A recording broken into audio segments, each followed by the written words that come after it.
नमस्कार दोस्तों, आपके अपने फेवरेट यूट्यूब चैनल पर आपका स्वागत है। मैं सुरेश कुमार एक बार फिर से आपके साथ। दोस्तों, आईटीआई सेकेंड ईयर एग्ज़ाम आपकी जो 13 दिसंबर से स्टार्ट हो रही है, उसके इंजीनियरिंग ड्राइंग के पेपरों का एनालिसिस करा रहे हैं। इससे पहले हमने लगभग 3 या 4 पेपरों का एनालिसिस करा दिया है। ये अगला पेपर आपका 4 नंबर पेपर है, तो आप इसका भी एनालिसिस करो, क्योंकि दोस्तों यह पेपर आपका पिछली बार एग्जाम में पूछा हुआ पेपर है और ये पेपर लगभग ज़्यादा नहीं 10 ट्रेडों का पेपर मैं पूरी ट्रेडें आपको बताऊंगा।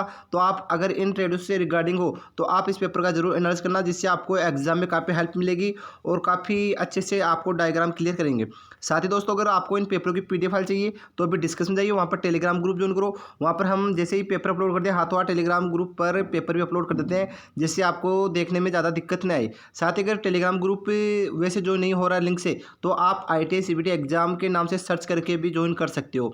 साथ ही दोस्तों, अगर चैनल को पहली बार विजिट करे हो तो चैनल को सब्सक्राइब करना तथा बेल आइकन को प्रेस करना, जिससे आपको हर क्लास का नोटिफिकेशन मिलता रहेगा। और हम आईटीआई सीबीटी एग्जाम की तैयारी करें, साथ ही इंजीनियरिंग ड्राइंग को प्रैक्टिकल सभी की पेपरों का एनालिसिस करा रहे हैं, चाहे आप किसी भी ट्रेड से हो। तो ज़्यादा वक्त खराब न करें, स्टार्ट करते हैं और आज का आपका जो पेपर, ये पूरा पेपर दिखाएंगे। तो दोस्तों, अब आप यहाँ पर आप अपना मिलान कर लो कि आप किस ट्रेड से हो, किसी, क्योंकि दोस्तों ये पेपर आपके सामने जो पिछली बार आया था, पेपर थर्ड होता है, ग्रुप सेकंड होता है, जो आप देख सकते हो कि engineering drawing second year annual exam. ठीक है दोस्तों, तो 2 ईयर ट्रेड, तो इसमें आप देख सकते हो कि इलेक्ट्रोप्लेटर ट्रेड और एयर ट्राफ्टर मशीनिस्ट और मशीनरी इलेक्ट्रीशियन, इलेक्ट्रॉनिक्स वायरमैन और डिस्ट्रीब्यूशन, पावर डिस्ट्रीब्यूशन और अलग अलग सभी ट्रेड है। तो आप सभी ट्रेडों में, इतने ट्रेडों का नाम तो नहीं ले सकते, लगभग 20 ट्रेड होंगी मेरे हिसाब से।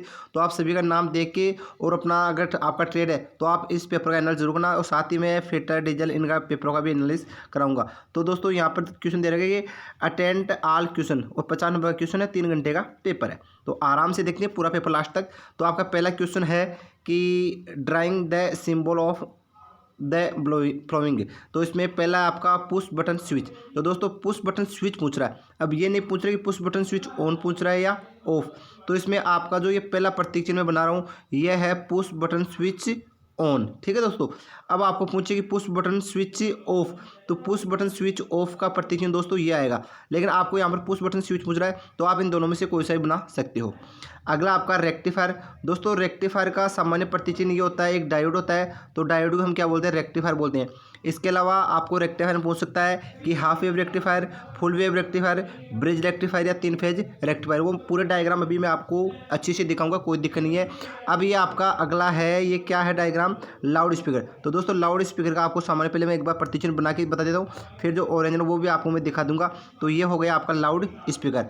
फिर आपका फोटो डायोड। तो फोटो डायोड का दोस्तों प्रतीक चिन्ह होता है इस प्रकार, ये डायोड बन गया। और डायोड के बाद में आप इधर इसकी तरफ एरोड करके इस प्रकार बना दो, तो ये बन गया आपका फोटो डायोड। ठीक है, अगला आपका है SR फ्लिप फ्लॉप। ठीक है, तो अभी मैं आपको पूरे दिखाता हूँ सिंबल।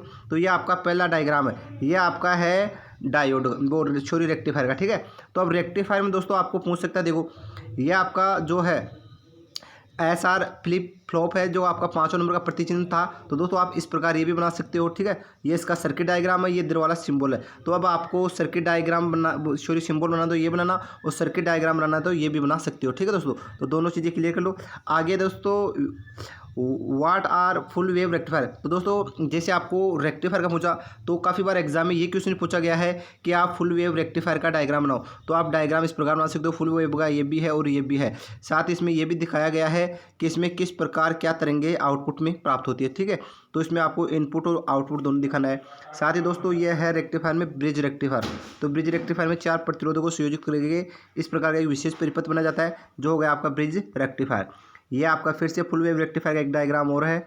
आगे बात करिए दोस्तों, ये आपका हाफ वेव रेक्टिफायर, जिसमें ओनली एक डायोड संयोजित किया जाता है। तो रेक्टिफायर में किसी प्रकार पूछ सकता है, मैंने ओनली आपको रेक्टिफायर है। ये ब्रिज रेक्टिफायर जिसमें 4 डायोडों को संयोजित किया गया है। अब अगला क्वेश्चन देखते हैं, अगला क्वेश्चन क्या था दोस्तों आपका, और देखते हैं क्वेश्चन नंबर 2। आपके 5 प्रतीक चिन्ह हो गए। अगला है drawing the circuit diagram of the full wave rectifier use two diode with masonry annual use IS symbol. तो दोस्तों, आपको फुल वेव रेक्टिफायर का पूछ रहा है, तो मैंने अभी आपको फुल वेव रेक्टिफायर का ये बताया।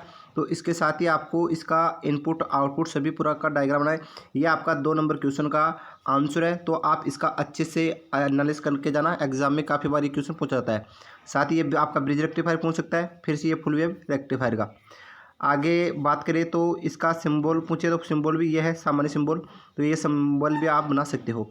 अगला क्वेश्चन है, क्वेश्चन आपका 3 नंबर है, drawing the schematic diagram of pipe earthing with all arrowed method of starting dimension. ठीक है, तो 3 नंबर क्वेश्चन देखना। और 3 नंबर क्वेश्चन किस प्रकार, तो इसका 3 नंबर का आप डायग्राम देखते हो किसका है 3 नंबर क्वेश्चन का आंसर।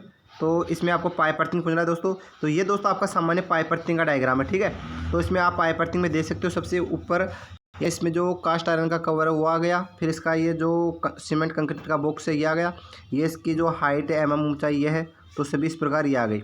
आगे आप ये एक और साधारण पाइप अर्थिंग का डायग्राम और देख सकते हो, तो इसका स्क्रीनशॉट ले लो और आसानी से ये बना लो।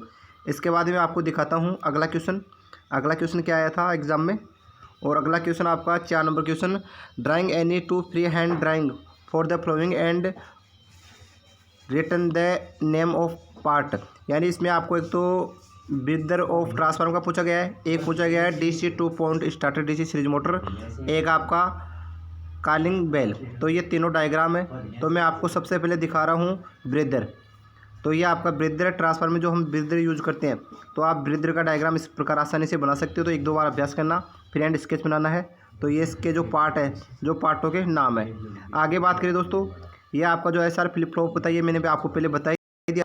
इसके अलावा इसका 1-2 डायग्राम बचा है, वो आपको और बताता हूँ मैं। तो इसमें देखो दोस्तों आगे क्या है, तो आपका जो डायग्राम यानी DC 2 पॉइंट स्टार्टर, तो इसका डायग्राम रह गया जो अगली क्लास में बता देंगे। एक आपका रह गया कॉलिंग बेल। ठीक है दोस्तों, तो दोस्तों आज के लिए बस इतना ही।